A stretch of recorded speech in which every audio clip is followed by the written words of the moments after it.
Okay, so let's start today's roundtable. Roundtable will be organized by yourself, students. So Kateryna-san, Vlad, and Yushi, could you please take the chair?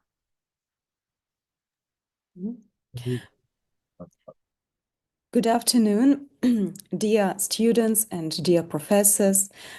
We are honored and we are happy to be moderating this roundtable for you today. We have prepared some topics for discussion that we would like to offer you. I will put them on slides so you will be able to share them on the screen. Let me put up my presentation. So today we start our roundtable.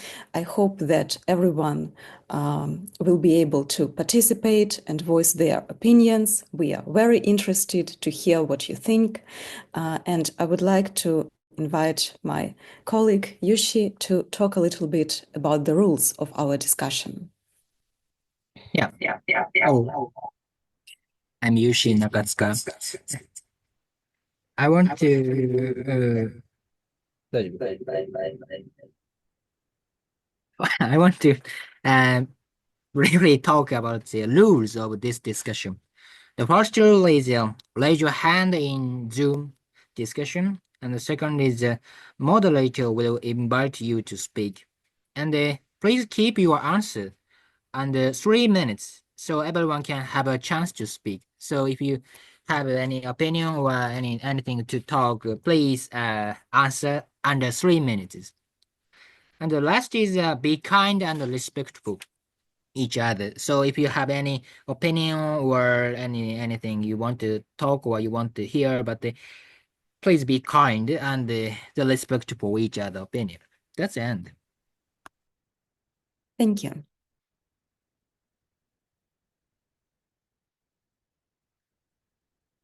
Yushi, can you also introduce the icebreaker, please? Okay.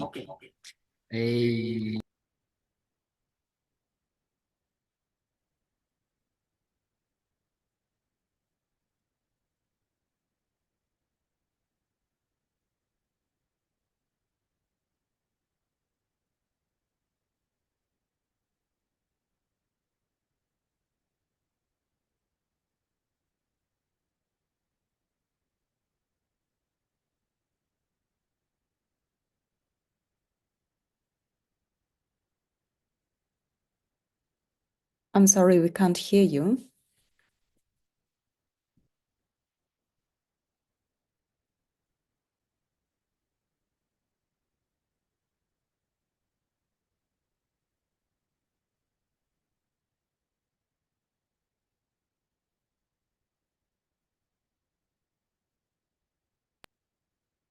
Do you watch my slide?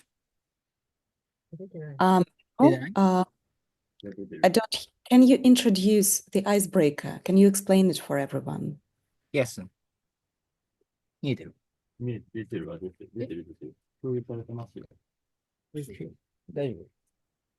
okay. And I want to do the icebreaker.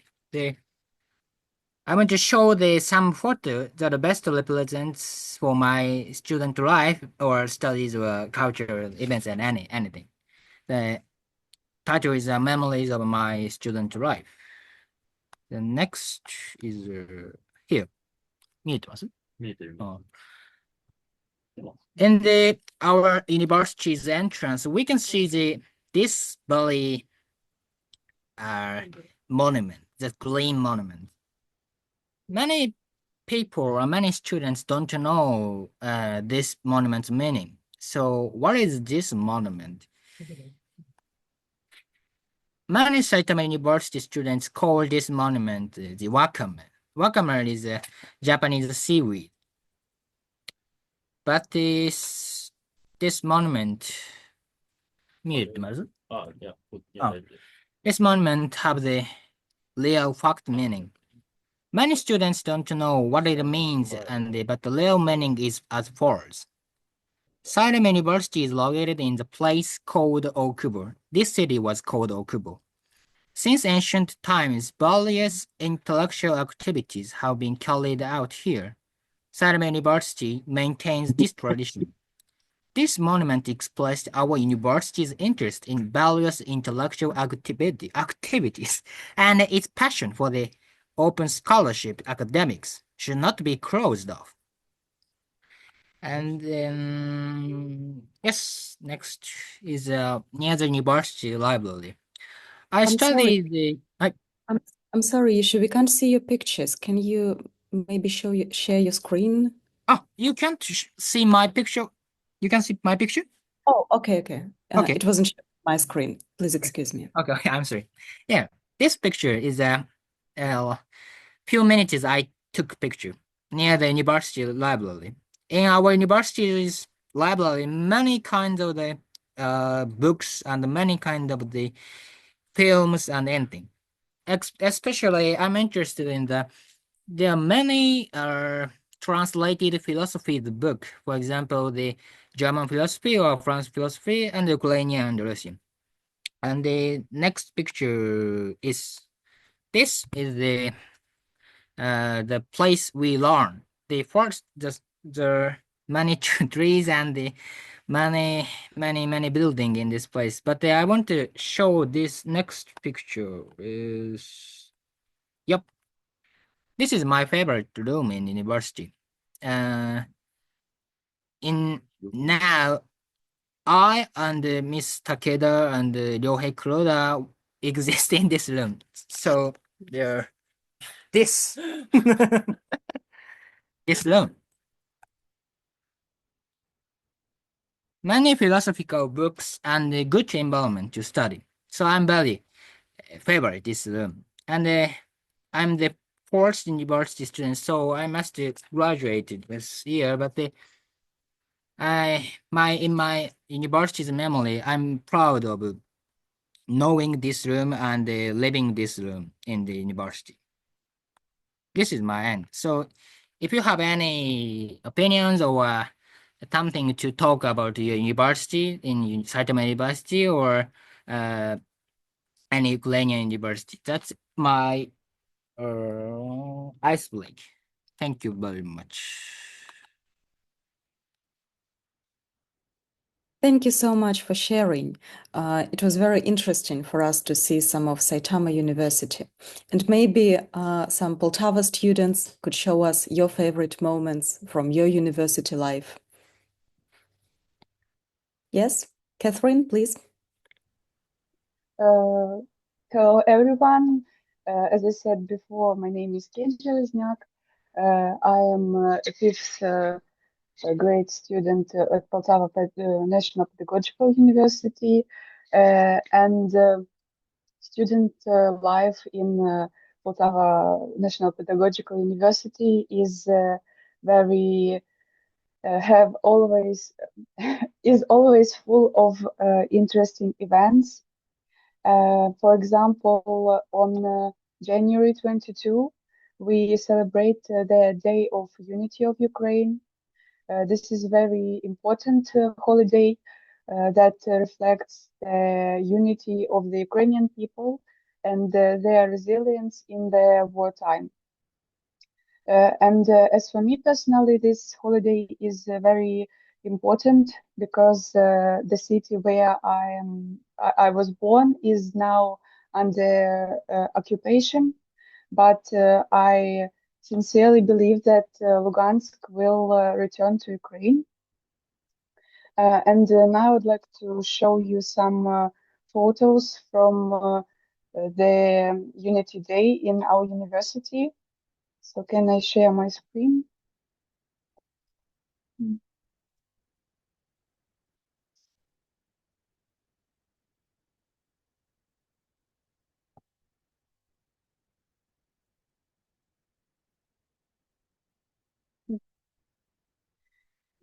So on this day, students, teachers, and pupils gathered together at the classroom called Sakura. This special auditorium is the center of the Ukrainian-Japanese friendship, which was opened in 2017 through cooperation with the universities in Japan, in particularly Saitama University. On this day, 2024, we read poems by Ukrainian and foreign poets to the students, and we talked to them about the cultural values of Ukrainian and other nations. And during the war, we tried to maintain spiritual unity while culture and literature help us to do it. So, thank you.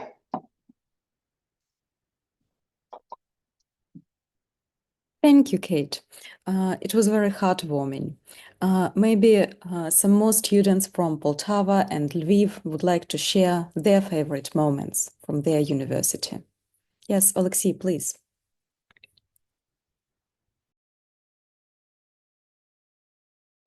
Thank you for giving me the opportunity to talk about this.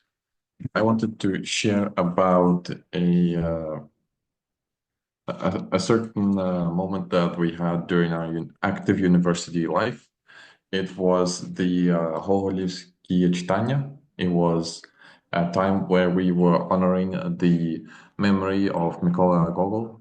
It is a very famous Ukrainian writer. And during it, all of us were presenting our works, both the students and the lecturers. And I wanted to share some pictures of our students singing, as well as you can see the national dresses that our students were wearing. And the whole atmosphere within the museum, as we were presenting and as we were talking with the other people, was very good, lovely. It was great to see so many different opinions and participate within the discussions. My favorite part, I'm not going to lie, was the time that Susumu no Naka was part of it. And I am hopeful that during our next time with our whole Chitanya, with our meetings and such, that our cooperation between universities will continue on, and we'll get to see and hear more lectures coming from Nanaka-san. It was a pleasure hearing and working with everyone involved during this project. Thank you. Thank you, Alexei. Yes, the conference Gogol Readings unites different countries, and it is always very interesting. Thank you so much. Does anyone else want to share about their university? Okay, Maria, please. Thank you very much. I would like to share a bit about our Lviv University. So, can you see my slide? Is it okay? Maybe this one is better. Yes, perfect. So, I would like to share about our university in a couple of pictures, and that are one of the most meaningful for us. For instance, here you can see the picture of the main hall of our university, and that is the hall which is really meaningful for us because years ago, there were politicals who were going in charge of some political decisions there. But then we have our university here, and we have a lot of official meetings here. We have a lot of graduates here really often, and I think that this picture perfectly symbolizes this connection with history, connection with the traditional aspects of this building and traditions of this patria decori, because we have these writings on the front on our university that Patria Decoris Civibus Educandis. It means that the educated people are the decoration of our nation. And I think that this picture where we can see our graduates, it's also symbolized that we have this historical connection, we have this powerful connection with education, and with this long history and long tradition of really modernized, traditional, classical university. And then also one of the pictures of our traditional events, it is the day of the day of the embroidery, like national celebration. And I would like to emphasize here that it's not just a basic day that we can wear our embroidery, but we also use this as an opportunity to bring everyone together, and also to bring these important questions, important issues to donate, to have these charity projects, and to be together, because we are really together in our university, students and teachers and administration. And it's really powerful thing that we can create different projects and different ideas supported together, and that is why we are even more powerful in our ideas and our opportunities. And the last one, you can see here the fronton naming, as I mentioned before, and also you can see those students actually who are on a daily basis helping other students who are fighting for their own opportunities, etc. So that is our students activists who really work not just for educational issues, but also for making our students' life better, and making it more recognizable among other universities, and make this student life for our university, for the youth of our university, significant, and to be the one to remember for the whole life. And I would say that we are the community that is supporting each other on a daily basis, and I think it's one of our powers. So thank you very much. Thank you, Maria. We were thrilled to get to know your university a little more. Thank you. So what we as moderators wanted to do today is we wanted to remember some of the literary works that we have been talking about in our seminars, and we wanted to talk to you about different topics in relation with these literary works. So Vlad, can you introduce the next topic for discussion, please? Yeah, thank you so much, Kate, and thank you so much, students, for sharing your pictures and stories from your student life. So now let's move on to the first topic of our discussion, which is Shakespeare in the modern world, theater, cinema, monuments, school, and university studies. So William Shakespeare has left a significant mark on the history of world culture. We see the reflection of Shakespeare's images, ideas, and meanings in the modern works of literature, theater, film, and monuments. His plays are performed in the world's most famous theaters, and his works are studied in schools and universities. But do you think he still remains relevant in the modern world? Do you have any favorite works by William Shakespeare, or have you seen any live theater performances? Please feel free to share your ideas and opinions. Also on the screen you can see some of the questions that you can answer, or you can raise your own ideas and questions. Please feel free to share your opinion.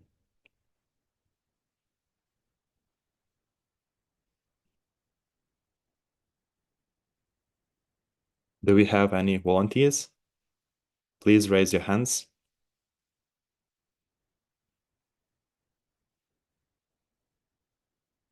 Julia, please. Good afternoon, dear professors and students. First of all, I want to thank for the opportunity to share my thoughts. And I want to tell about theater. And I want not only tell but also show photos. And first of all, I want to say that Shakespeare legacy is very popular in modern world, and we can see Shakespeare works are filmed and Shakespeare's works are studied in school. But I want to say that in Poltava, Shakespeare's works are very popular among the theater lovers, especially amateur groups and professionals actors. And I want to show you some photos. I think I can share screens. Yes, you can It's share. thanks. It's photos from the performance. You can see it, right? Yeah. Yeah, it's photos from the performance by our Poltava regional Gogol Theater, and it's perform King Lear. As a journalist of Poltava Media, I had a chance to attend pre-premiere shows, and it's photos from them. Yeah, I show you some.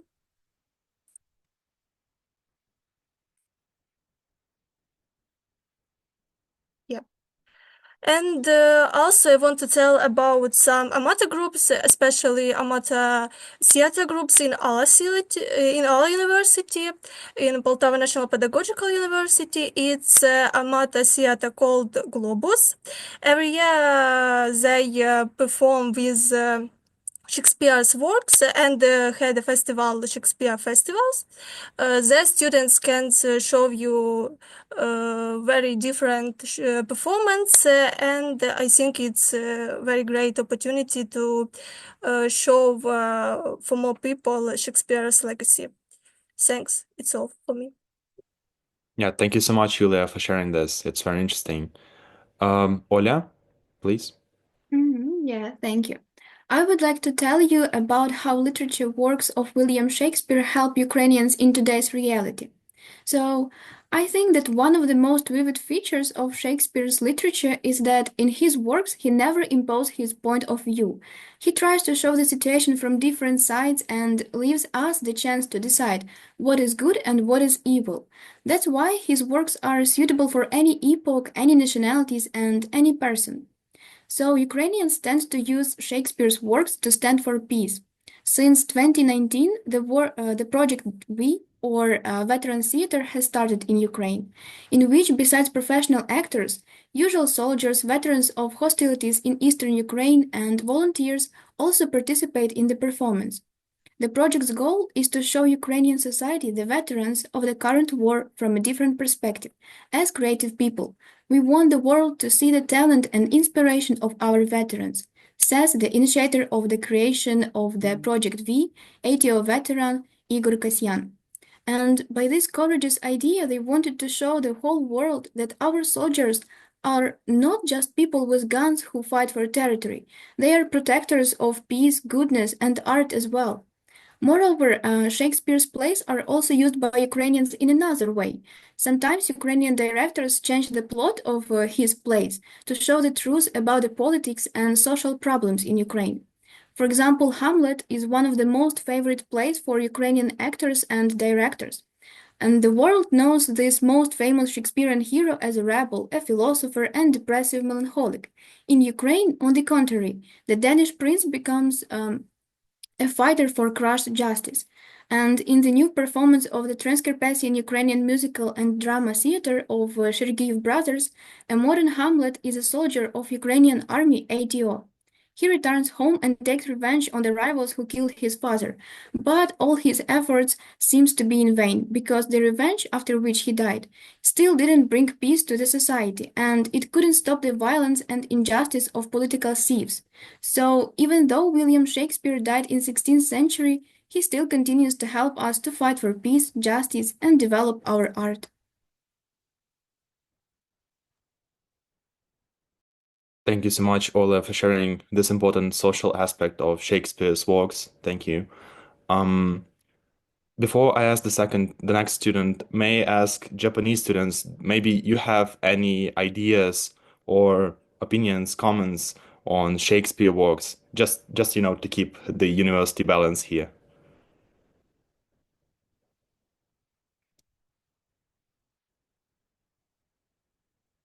Okay, so maybe Japanese students will sing for now, and I'll invite Olena to speak. Yes, thank you very much. It goes without saying that William Shakespeare and his works continue to inspire and resonate with many all around the world. And in Ukraine, the author's legacy is also deeply respected. There are various events celebrating Shakespeare's significant contribution to literature. One example is the first Ukrainian Shakespeare Festival held in the city of Ivano-Frankivsk last summer. The aim of this festival was not only to join the European Shakespeare Festival Network, but also to draw the attention of the global community to Ukraine's daily struggle for dignity and the values of a free country. The festival program consisted of two main parts. The first one included public lectures and roundtables, where attendees had a chance to talk over Shakespeare's influence on the Ukrainian cultural space. And the second part of the festival included performances by different theaters, by theaters from Ukraine and other countries such as Poland, Moldova, and Italy. Maria Zinkovitska Lviv National Academic Theatre also took a part in this festival, having performed a play, The Tempest. So overall, this festival was a great success, and it is planned to be held again next year.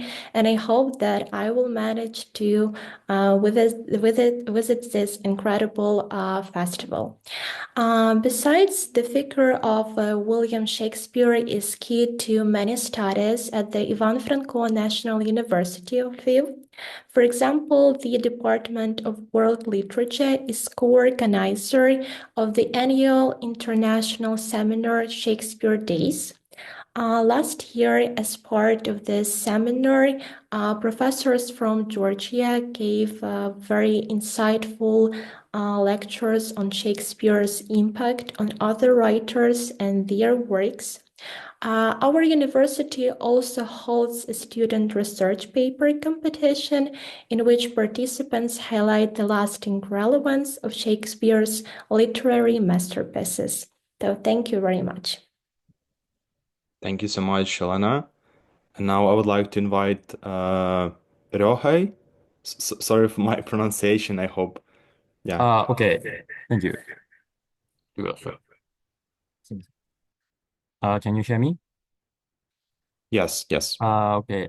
In Japan, some works of Shakespeare are popular in now, and some his work, example, Macbeth or King Lear, is performed regularly now, and his some works is newly translated Japan.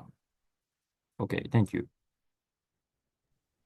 Oh, thank you so much. Thank you for sharing the Japanese perspective on Shakespeare's works. And Kate, I'm not sure. Do we have time for one more student?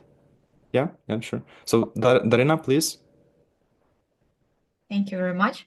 I wanted to say that Shakespeare is not only a talented author that wrote a lot of classical literature, but his role, we can't even say how big it is on the world literature. And in Ukraine, we are having in our Poltava National University the course of the English-speaking countries literature. And one of the work that we are learning about is a work influenced by the Shakespeare work. It is called Rosencrantz and Guildenstern Are Dead. It is by the modern English author called Tom Stoppard, and he even made a movie based on this. It is basically the story of the two characters that is in the Shakespeare's work Hamlet were mentioned only once when the Shakespeare wrote, Rosencrantz and Guildenstern are dead. So in this movie and in this book, we can see their story from the perspective of the main characters, how their adventures are going on in this universe. So we can see how much Shakespeare influenced the modern literature, the English, and even the USA literature, and how it is important for every country that is in Ukraine we are learning. Thank you very much. Thank you so much, Kateryna. And I would like to invite one more Japanese student, Sora, please. I've seen you raise your hand.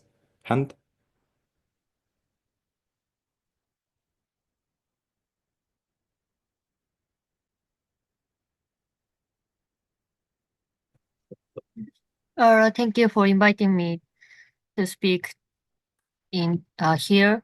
So I want to share the Shakespeare's work adaptation in here, Saitama. There's a lot of Shakespeare works are received with creativity and cultural adaptation. And one famous example is the Saitama Arts Theater, known for its unique production. It's led by director Yukio Ninagawa. And the most famous one is Ninagawa Macbeth, and it reimagines Macbeth in feudal Japan, like using samurai-era costume and traditional elements like no and kabuki.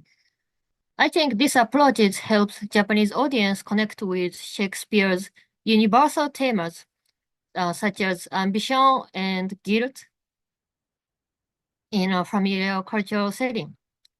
So even today, the Saitama Arts Theater continues to perform Shakespeare's plays, and I think it's proving that his story remains meaningful across time and place. Thank you. Yeah, thank you so much, Sora, for sharing this with us.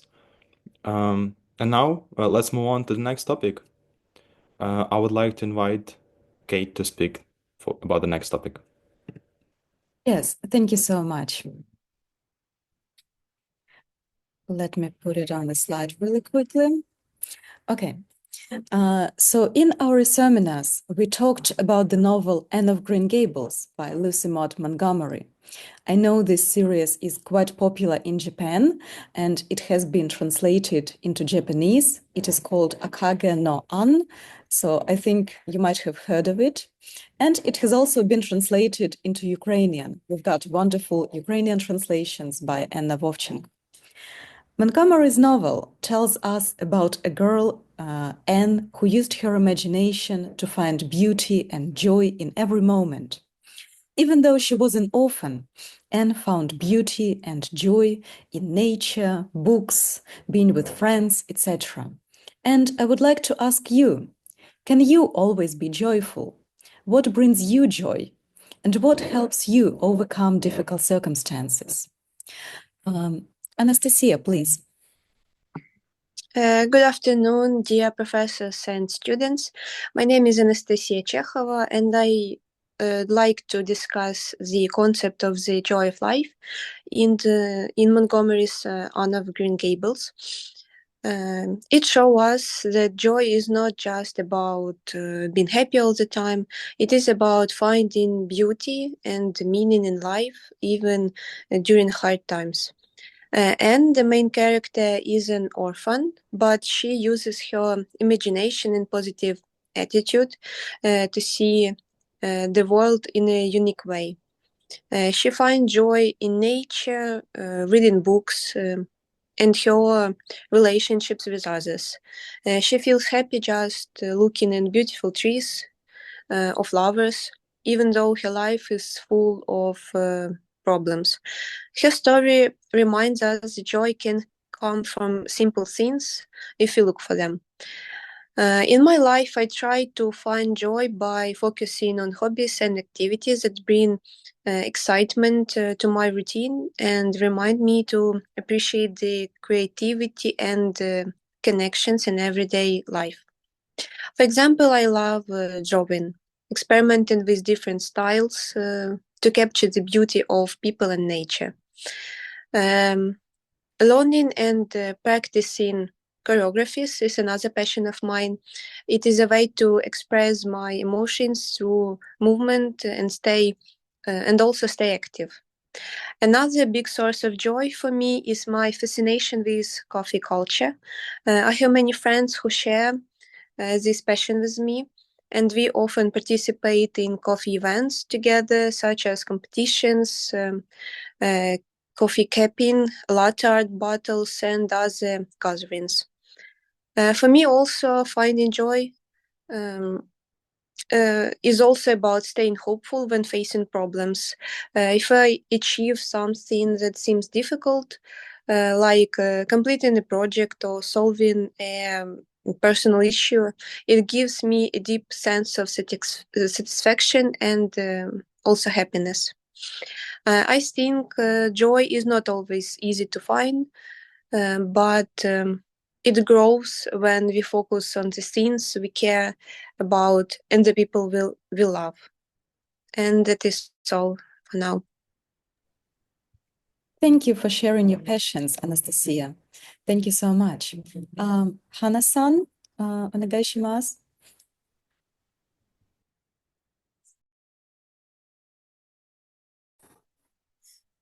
Do you hear me? And maybe I think I can be joyful almost days, and talking with my friend or my family brings me joy, and people who are around me are really good at enjoyable me, so I feel very fun and enjoyable to spending time with them. And when I need to overcome difficult circumstances, and I often talk with my family and talking about talking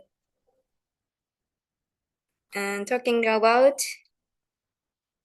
what and how we are working hard. Like sometimes my sister says I really working hard to study because I really want to pass this exam. Like we're talking about like this, and share the motivations. So I did it helps me overcome difficult circumstances. Thank you. Thank you for your answer, and I wish you good luck with all of your exams. Julia, please. Yes, first of all, good morning and good afternoon to dear students and professors. And I want to say thanks a lot for such an opportunity to discuss, I guess, these eternal questions about joy, about happiness. And I guess that in general, that to be always happy and to be always joyful is really hard sometimes, because our life is full of ups and downs with a lot of challenges that are kind of a natural part of being human. But personally, I'm trying to maintain this joy despite hardship. And actually, and the beginning of the war, I remember one saying, like just in my heart, that's a saying by Dumbledore, that happiness can be found even in the darkest of times, if only remembers to turn on the light. And I guess it's really inspirational, saying that we just need to find this light in our hearts, and even maybe outside we have some dark clouds or some dark days, but our happiness and joyful inside of us could help us, could heal us. And it just could be some simple like pleasures, could be some meaningful connections. And as for me, it's of course my family, my beloved ones, and also art. That's different types of art, playing the piano, singing, and learning languages, reading in Ukrainian, English, Polish, Spanish. And also I remember one saying from Anne that tomorrow is a new day with no mistakes in it.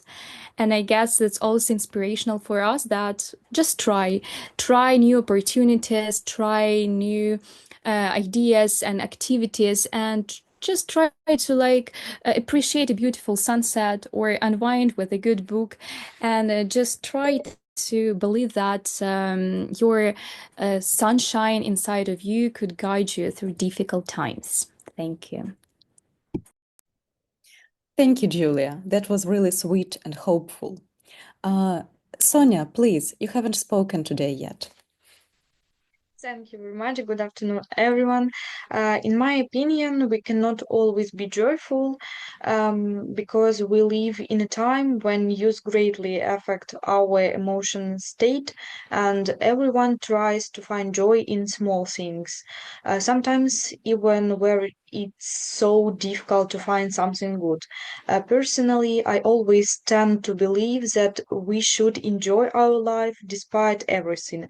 Over time, values change, and now what brings me joy is that I can spend time with my family and my close friends. I'm happy when I know that my relatives are doing well. However, sometimes there is a mood when it's very difficult to be happy, but I always try to find strengths in myself and not give up because I understand perfectly well the price of human lives we pay in order to wake up every day under a peaceful sky. Thank you very much.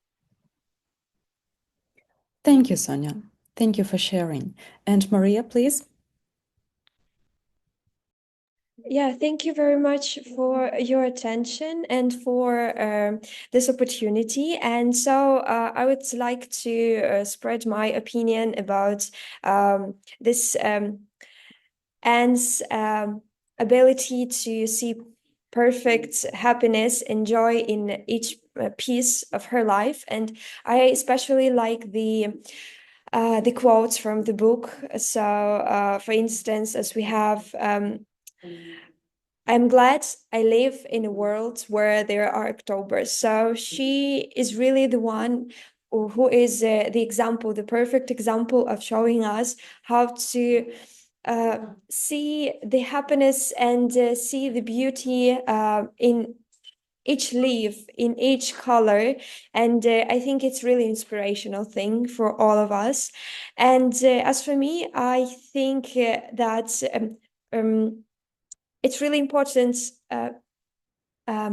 ability nowadays to enjoy each day, each moment, and I admire her bravery for finding happiness in each piece. And I would say that I also do my best to do the same. Of course, it's not that easy because we have those harsh times around us, but I think that one of the most powerful things is that we have a lot of people who inspire us on a daily basis, who still stand on their priorities, who fight for their future. And that is why it is also the beauty of their inner world. And what makes me happy, what brings me joy, it is mostly the belief that the better future will come, and the simple things are also those inspirational things for me, because that is what our life consists with, and it's smiles, sunny or rainy weather, it's music, it's opportunities, journeys, and meaningful books, and also beautiful sightseeings. And about overcoming difficult circumstances, I would say that people around me help to overcome those. And also I like the metaphor about the seasons and the day and night, because after the coldness we have warm weather, after the night we have day.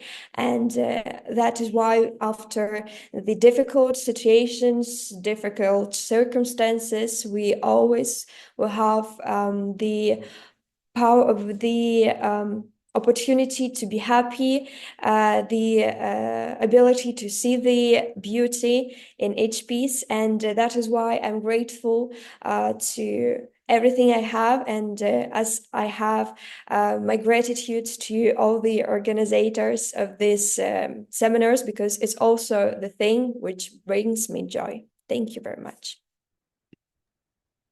Thank you, Maria. Thank you for participating in our seminars and sharing your thoughts. Anna, please. Hello, everyone. Thank you for opportunity for me to speak. I actually really liked what Maria said about that there is always day comes after night and there is always light that comes after dark. I really like that because it's really true if we think about that. And in our world, it can be really challenging to always be happy. And I feel like we always believe that happiness and joy comes from big things, but as everyone already mentioned today, it is the little things that help us to move on to be happy. And I would like to share my little habit or practice that helps me to notice this little thing. So I have a little like journal of gratitude where almost every day I try to write some little things that I notice that keeps me happy, that I'm grateful about. And it really helps me to notice these things and to always be in this joyful and happy state. So thank you. Thank you, Anna. I think that's a wonderful habit. And Haya-san, please. Can you hear me? I find joy when I see my family for the first time in a long time.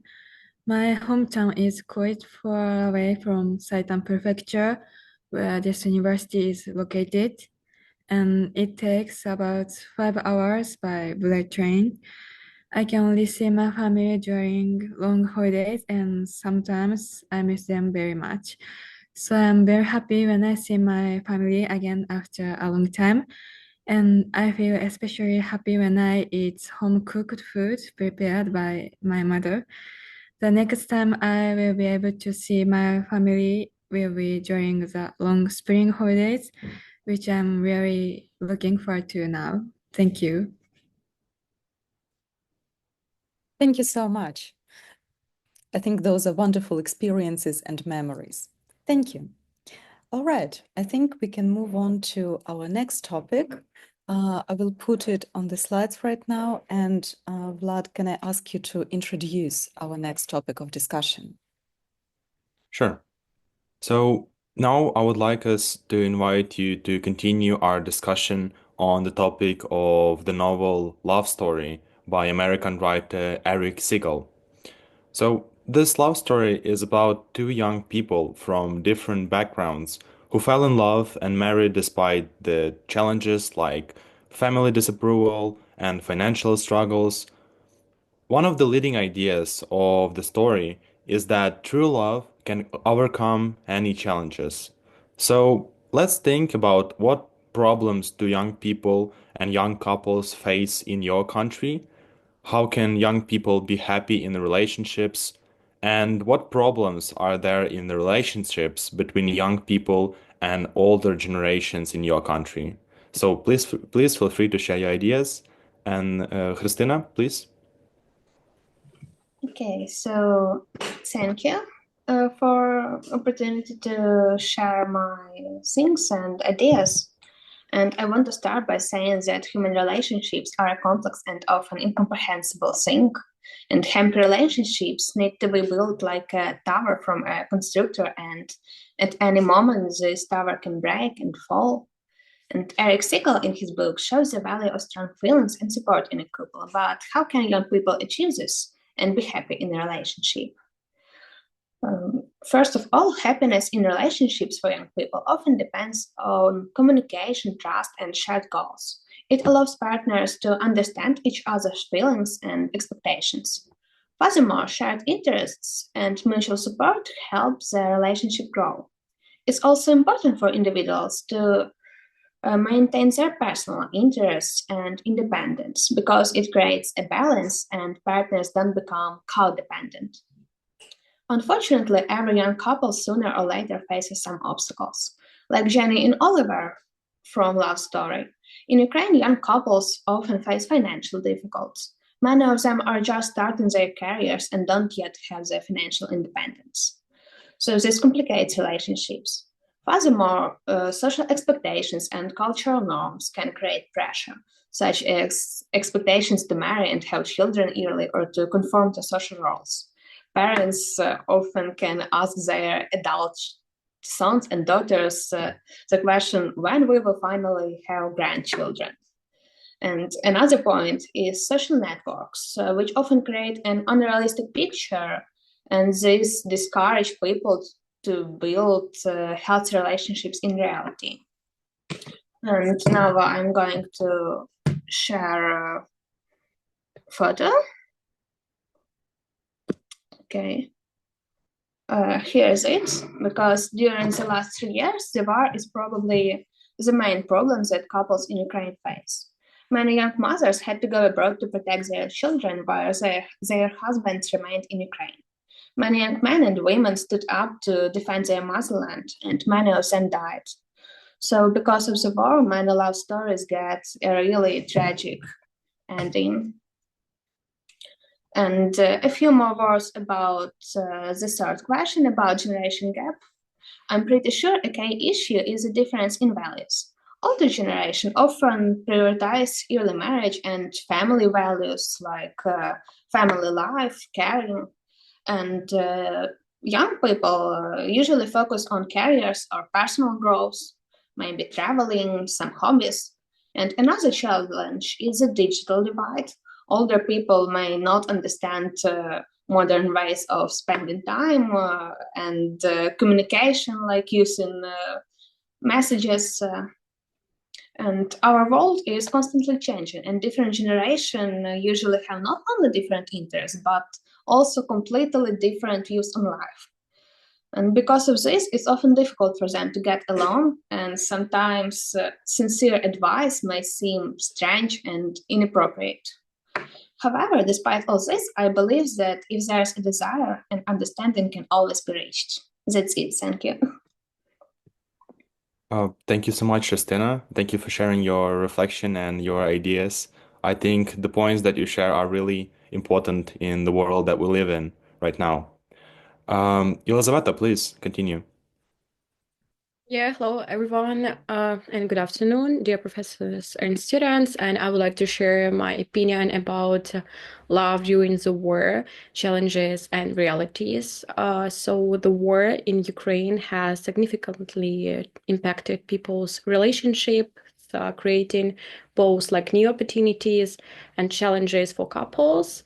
But it has not diminished their desire to love and build families. In 2022, despite the start of the war in Ukraine, Ukrainians actively married, and the number of marriages notably increased compared to previous years. But at the same time, the number of divorces also rising, was one of the main reasons being forced separation when one partner relocates abroad in the search of a safety or in work. But many couples find ways to maintain their relationship over long distance using modern technologies to communicate and planning their shared future after the war or during war. Even some of them marry though the government state online application DIA, which allows couples separated by the war officially register their marriage remotely. This innovation has become a symbol of adaptation to new realities. And even in a time of great challenges, love remains a force that helps people to stay united, find harmony, and build a future together. The war has not destroyed the ability to love on a country. It has tempered it and it making it even more stronger. So thank you so much for your attention. Yeah, thank you, Elizaveta, for bringing up these important issues that we have in Ukraine right now. Thank you so much. Kanami, please.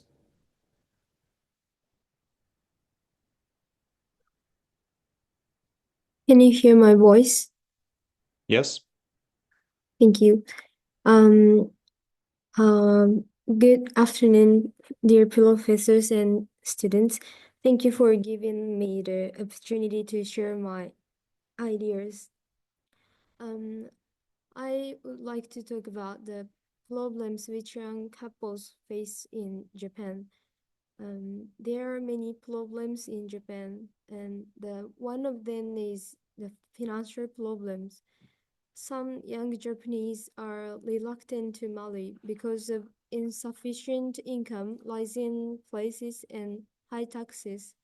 Some people even want to raise their children after marriage, but give up because of the cost of childbirth and education. Thank you. Yeah, thank you so much, Kanami, for sharing the Japanese perspective and this more of the financial side of the topic. Yeah, thank you so much. Yelzata, please. Yeah. Good afternoon, everyone, and I want to add my opinion about these difficult problems. And the main problem in relationship between young couples in the whole world is the lack of mutual understanding when both partners cannot hear each other and they just don't sincerely with each other. And also stressful factors such as financial difficulties or society's pressure. Also lack of friendship, as Nietzsche said. These stressful factors can also affect relationships and lead to their destruction. And also war can be like a stressful factor, and the war can also influence badly on the relationships between men and women. And unfortunately, in our country, we have it. So the primary problem in our country is the long distance between two couples and lack of trust between them, also caused directly by this long distance. Yeah, thank you so much, Yelzata, for explaining again this issues that we have in Ukraine that we face right now. Yeah, thank you so much, dear students. Do we have any more volunteers to speak on this topic? If not, I think we can move on to the next topic, and I would like to give the floor to Yushi to introduce the next topic.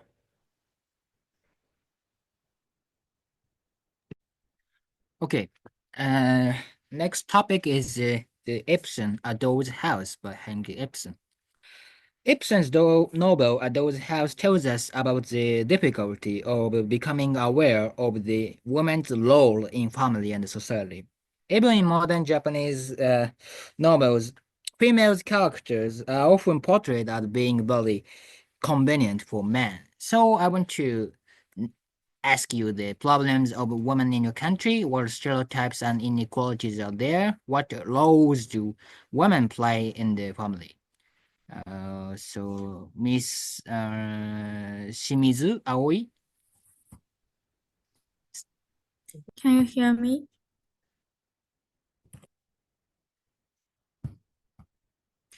I think that the roles within the Japanese family have become more diverse in recent years.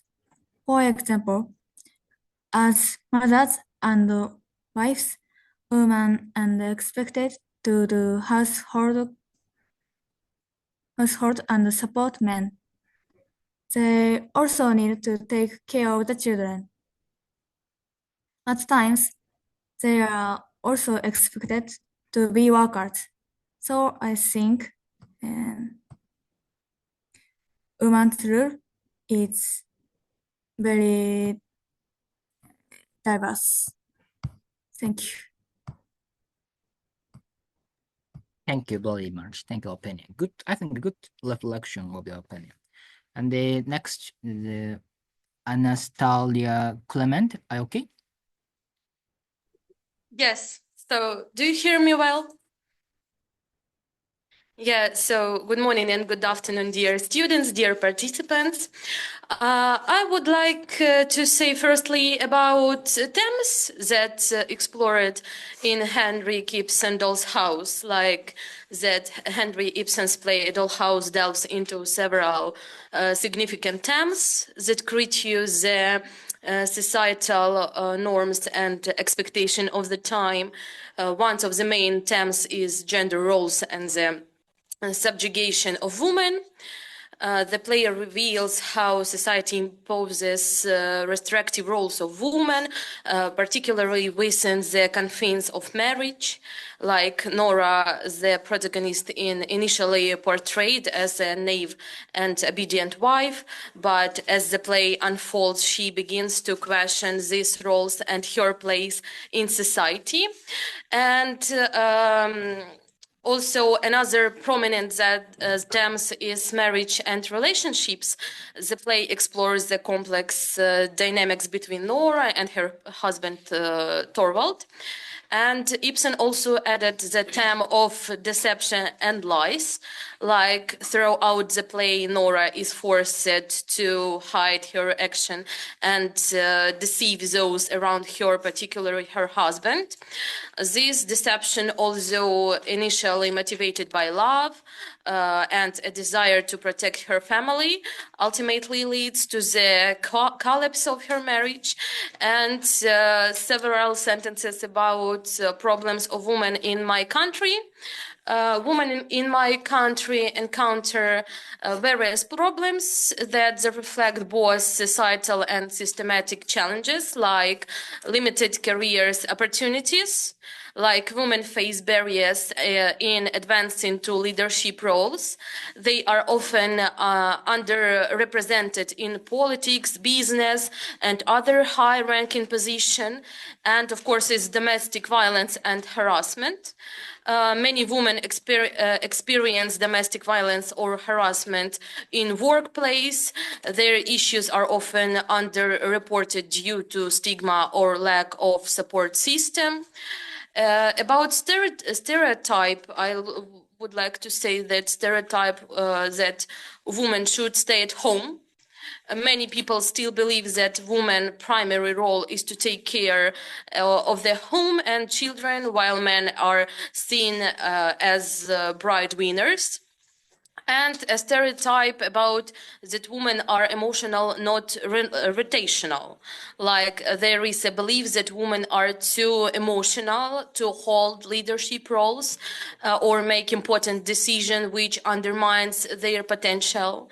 And some words about role of women in family. I would like to say that the role of women in families has evolved over time, but still reflects traditional and modern expectation, like traditional role as caregiver and homemaker. Historically, women were expected to manage household tasks, raise children, and support their husbands. This role is still prevalent in many families. And about modern role, it's like balancing work and family. Today, many women balance careers and family lives. They contribute financially while also taking care of emotional and social needs within the family. And about this, I have some questions for Japanese students, like a question about what is the traditional role of women in Japanese families, and how has the role of women in Japanese families changed over the years. So, thank you. Thank you for good opinion.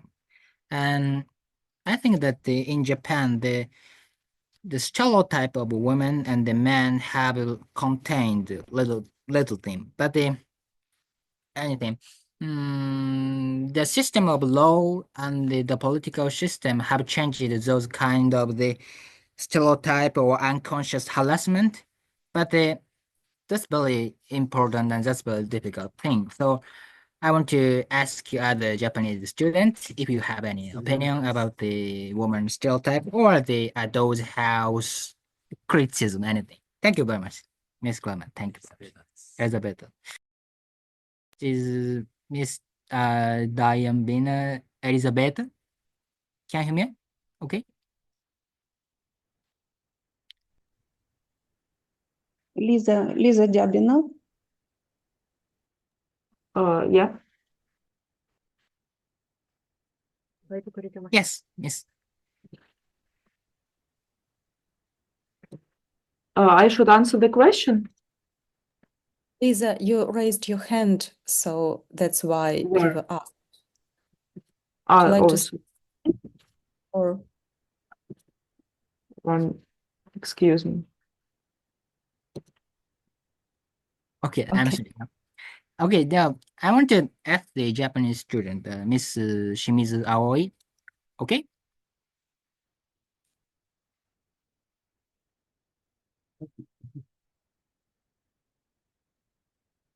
あら、入れた。どうしようかな。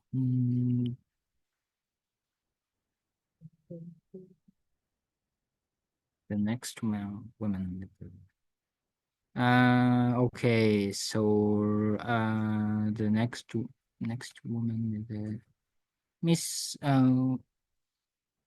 Eugenia Kosana. Do you hear me? Yes, yes, I Okay. do.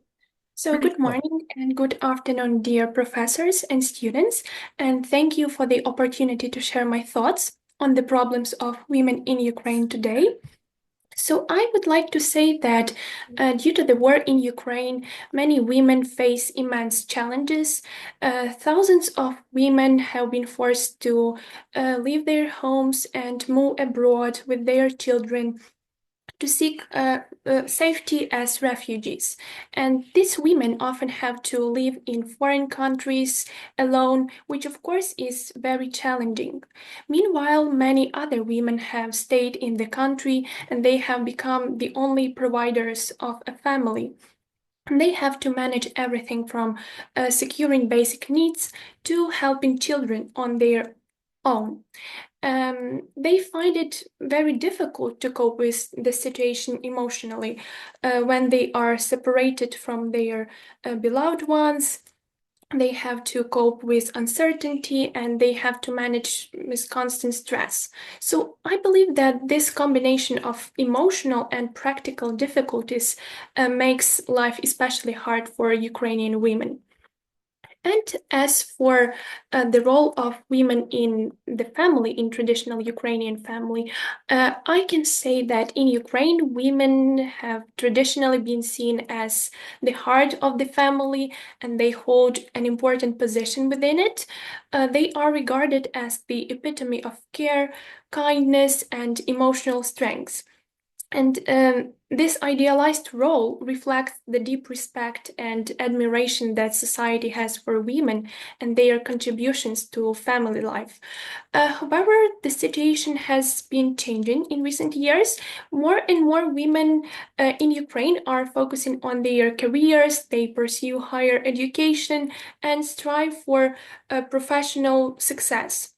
But despite these shifts, they continue to provide their families with care and emotional support, and they balance their professional and personal lives with, I would say, remarkable resilience.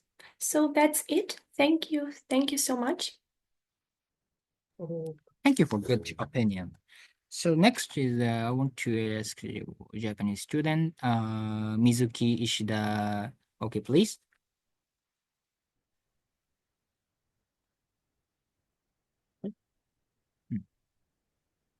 Mizuki Ishida, okay? Do you hear me? Yes, okay. Okay. Thank you for inviting me. I think in Japan, the society is changing now that in the past, many people thought that women should protect their house and man earn money, so women don't have to or shouldn't work. But recently, many women work at companies, and companies or the government try to make the law or system to encourage women to work at company, but there are still problems like for elderly people, it's normal that in the past women didn't work and also like harassment things they normally say and unconsciously say those harassment things. So law prohibits those things, but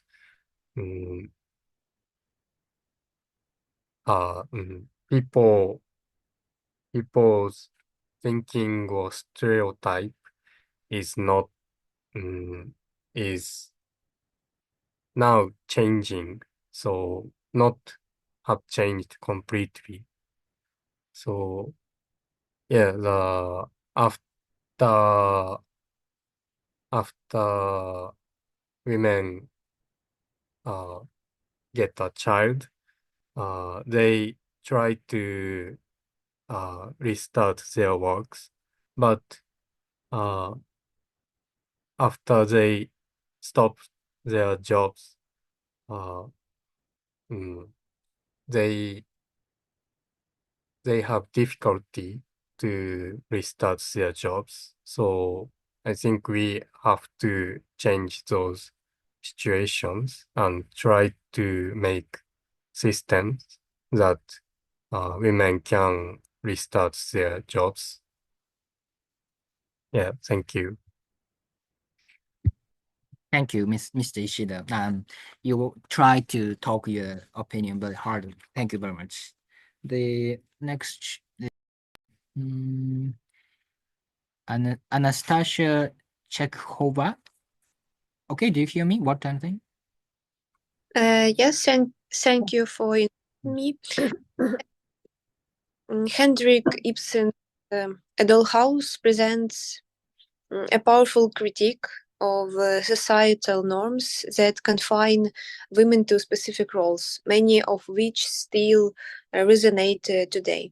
In Ukraine, women often face challenges tied to traditional expectations about their roles in the household. Society still expects many women to prioritize domestic responsibilities over personal ambitions or career growth. For example, it is often assumed that a woman's primary role is to take care of children, to cook, clean, and manage the home, even if she has a full-time job. This creates a double burden for women who are expected to excel both in their professional lives and in maintaining a perfect household.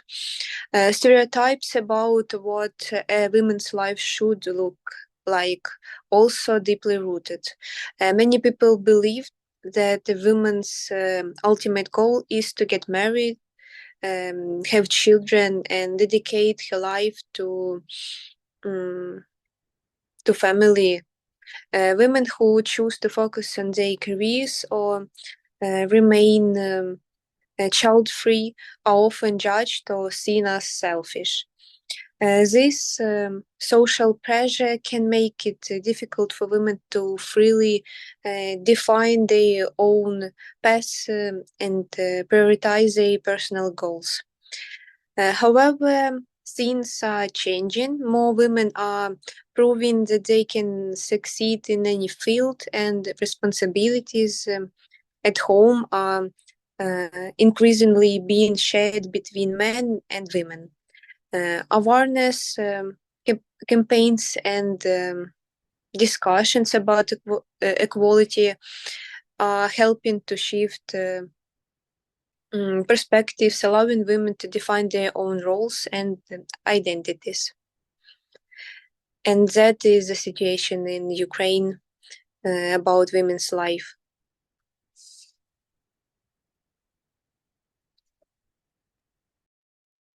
Thank you very much. I want to hear more on your opinion, but our discussions time only have a few minutes, so I want to go next topic. Yes. Yep. Sorry. Yep. We are unfortunately running out of time, even though it was fascinating to listen to all of your discussions and opinions. I lost track of time.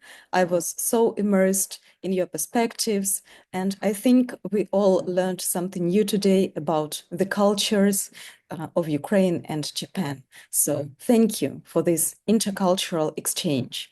And now I would like to ask our professors to give us some feedback and some reflections. Nonaka-sensei, can you please tell us a few words?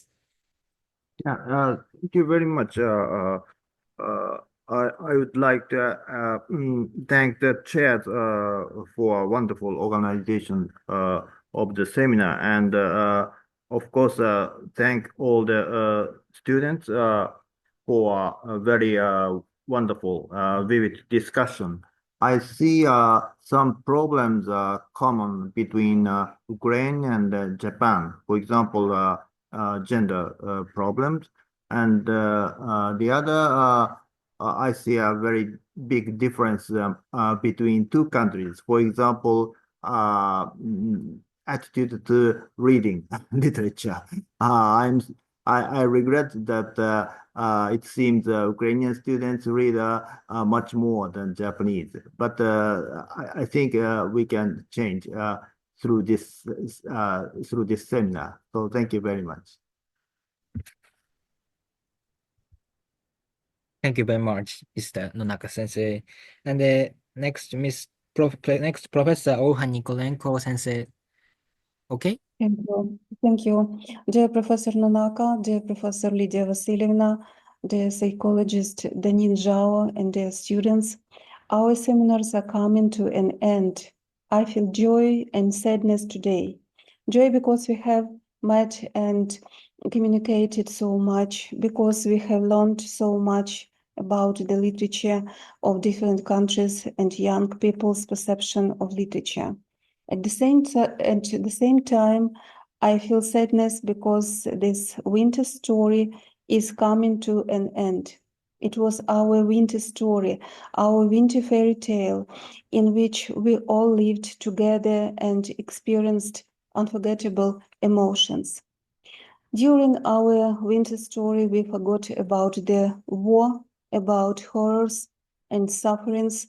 We did not pay attention to air raid sirens because we were concerned about the problems that Sophocles and Shakespeare, Ibsen and Montgomery, Taras Shevchenko and Mykola Gogol, Ulf Stark and Astrid Lindgren, and other writers raised in their works. We all realized that literature heals and helps even in difficult times. I would like to sincerely thank each student for their excellent presentations. The name of each of you was now written in the history of Ukrainian-Japanese relations between our universities. I also want to thank two professors for creating an unforgettable atmosphere and organizing these seminars. Special thanks to psychologist Danin Zhao for the survey. This winter fairy tale is coming to an end, but next winter we will meet again and we will start a new fairy tale for the sake of the development of science and our cooperation. We will prepare a certificate of participation for each of you, and also we want to publish a collection of articles based on your presentations. This collection will be kept in the libraries of our universities. After our seminars, we will ask all students to complete a survey using a Google form by the 1st of February. We would be very grateful for your opinions and thoughts. I wish everyone happiness and further success. Thank you very much, and let us meet again in times of peace. Thank you so much. Thank you, Professor Olga Mikolayevna. And now I would like to invite Professor Lidia Macevko-Bekarska, please. Шановні колеги, шановна Ольга Миколаївна, шановний пане професоре Нонака-сан, шановна пані Данін Жао, шановна пані декане, яку ми бачимо також присутня в нашому засіданні. Dear students, good afternoon, good morning, and dear Olga Nikolenko, dear Susuma Nonaka-san, dear Janine, that we could see her today. Thank you. Студенти Львівського університету третій рік поспіль долучаються до міжнародного студентського семінару, і цьогоріч спільною була тема «Як світова література змінює нас і світ». For the third time in a row, students of Lviv University have joined the International Student Seminar, and this year common theme was How does world literature change us and the world? Усі проведення засідання семінару засвідчили надзвичайно позитивні результати такої форми академічної співпраці. Ідея міжкультурного спілкування, ідея молодіжного діалогу про культуру, історію, соціальні проблеми України та Японії під час роботи в попередні роки виявила чимало точок близькості, спорідненості в знаннях, думках, оцінках, явищ як минулого, так і сучасного, а також показала обізнаність, спільність візії наших студентів майбутнього освіти, культури, національних традицій. All the seminar sessions showed extremely positive results of this form of academic cooperation. This idea of intercultural communication, the idea of youth dialogue about the culture, history, and social problems of Ukraine and Japan during the work in previous years revealed many points of closeness, affinity in knowledge, opinions, and assessment of both past and present phenomena, and also showed the commonality of our students' vision of the future of education, culture, and national traditions. Цього року цілком виправдала себе ідея звуження тематики для обговорення, зосередження уваги на світовій літературі, її моральних та світоглядних цінностях, її історичній, суспільній, культурній проєкціях засвідчило високий рівень фахової підготовки студентів, дуже добре розвинений навик самостійної дослідницької пошукової діяльності. This year, the idea of narrowing down the topics for discussion was fully justified. The focus on world literature, its moral and ideological values, its historical, social, and cultural projections demonstrated the high level of professional training of our students and their very well-developed skills in independent research activity. Підготовка доповідей, що спиралися на значний історико-літературний, літературно-критичний матеріал, оформлення змістовних яскравих презентацій, вміння логічно, лаконічно і переконливо висловлювати основну ідею – все це доповнює і збагачує освітній процес в кожному університеті, додає актуальних компетентностей у формуванні, зокрема, філолога. The preparation of reports based on significant historical, literary, and critical material, the design of meaningful and vivid presentations, and the ability to express the main idea concisely and convincingly all complement and enrich the educational process at our university, adding relevant competencies to the formation of philologists in particular. Увага до всіх аспектів поетики літературного твору, ретельне вивчення біографії письменників, вміння вписати індивідуальний авторський стиль не лише у контекст національної, але й світової літератури та культури, зумовили те, що засідання семінару відбувалися з максимальною увагою всіх присутніх, що кожна доповідь викликала жваву дискусію. Attention to all aspects of the poetics of literary work, careful study of writers' biographies, and the ability to fit an individual author's style not only into the context of national but also world literature and culture, ensure that seminar sessions were held with the utmost attention of all present and that each report provoked a lively discussion. Надзвичайно важливим аспектом студентського семінару є продовження полілогу між нашими країнами. В особі кожного студента звучать і слухають, думають і хвилюються, співчувають і мріють, сумнівають і упевнюються Україна та Японія. An extremely important aspect of the student seminar is the continuation of the dialogue between our countries. In the person of each student, Ukraine and Japan speak and listen, think and worry, sympathize and dream, doubt and trust. Завдяки студентському семінару не лише вдосконалюється освітній процес, не лише формується адекватна методика в сучасній гуманітаристиці. Під час дружнього спілкування формується світогляд, міцнішають цінності, збагачується досвід розуміння світу та розуміння себе і свого місця у світі. The student seminar not only improves the educational process and develops adequate methods in modern humanities, but also shapes the worldview, strengthens values, and enriches the experience of understanding the world and understanding oneself and one's place in this world. Бажаю всім учасникам, і викладачам-організаторам, і студентам подальших успіхів у навчанні, у здобуванні того фаху, з яким кожен і кожна пов'язує своє майбутнє. Головне – миру, спокою та безпеки задля здійснення усіх наших мрій. Дякую.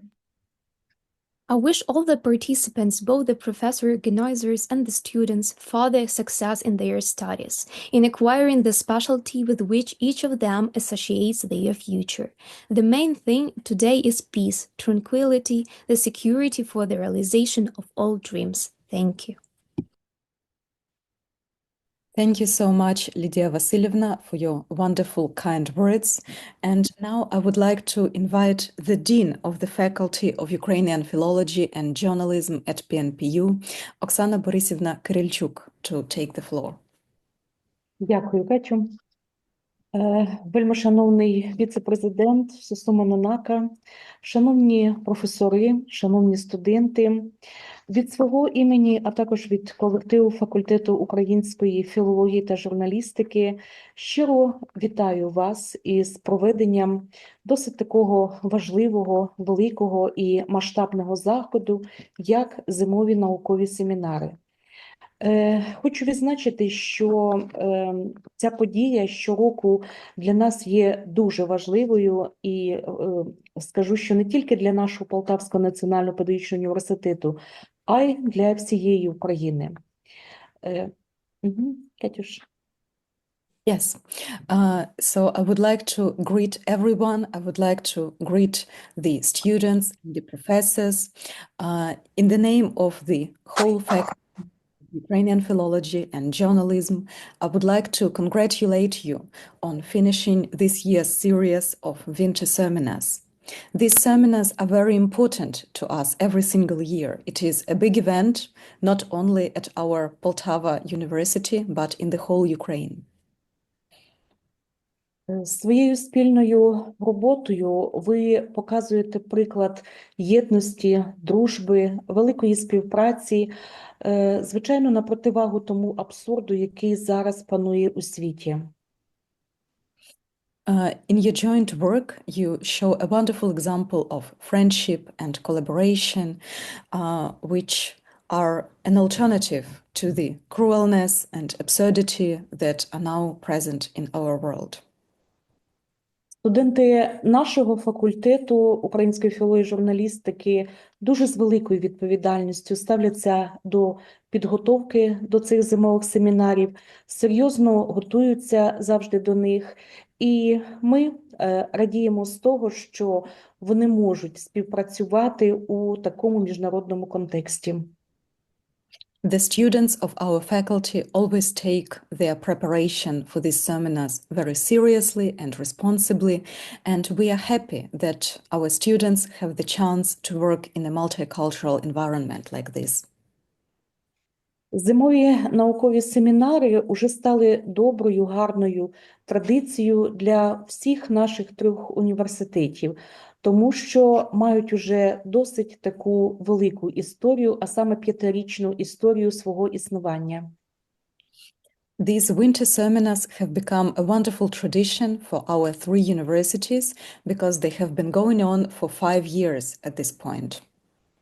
Я висловлюю від свого імені дуже велику вдячність і велику повагу професорам Сусуму Нанака, Ользі Ніколенко, Лідії Мацевко-Бакерській за організацію і проведення цих наукових семінарів. And I would like to express my sincere gratitude and deep respect for Professors Susumu Nanaka, Olga Nikolenko, and Lydia Matsevko-Bekerska for organizing and facilitating these seminars. Шановні колеги, ви показуєте студентам приклад справжньої відданості науці, приклад служіння духовним цінностям, які дають силу і наснагу нашому молодому поколінню.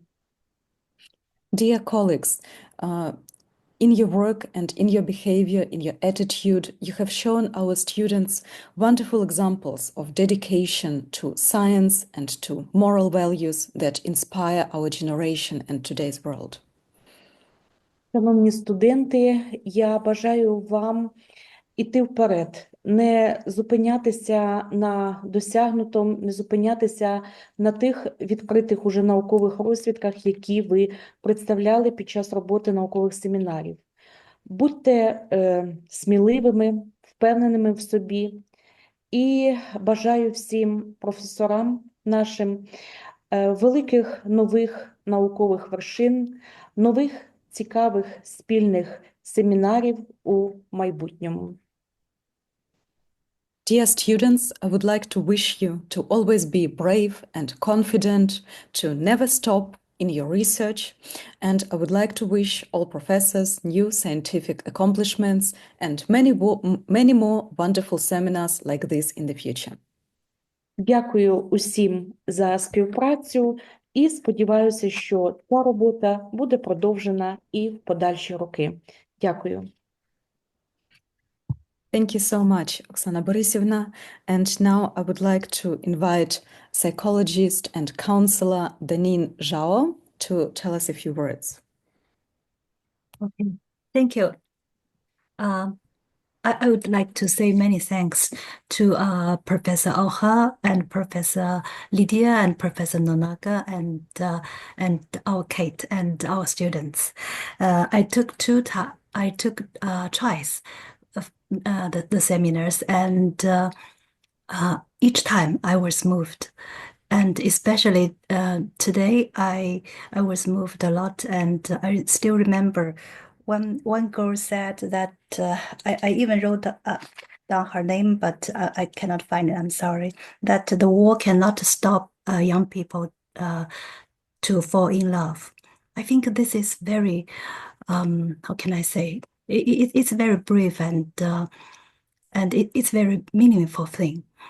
And so just as Professor Oha said that this is a winter fairy tale and it's going to end, but I think all of you have learned a lot from this, from your conversations, and so you'll have a survey later, and I would like very much to see you in this survey to know that what you have learned in this winter fairy tale.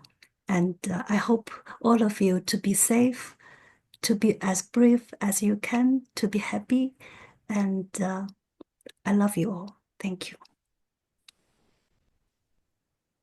Thank you for your kind words, Danin.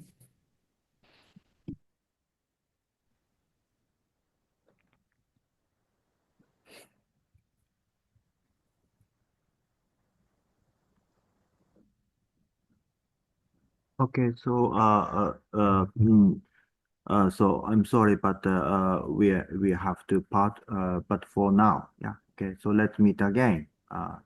So So, sayonara, до зустрічі. Thank you so much. See you next winter. Thank you. До зустрічі. Bye bye. Thank you. Thank you very much. Goodbye. Bye. Thank you very much. Bye bye. Thank you. Bye bye. Thank you. До зустрічі.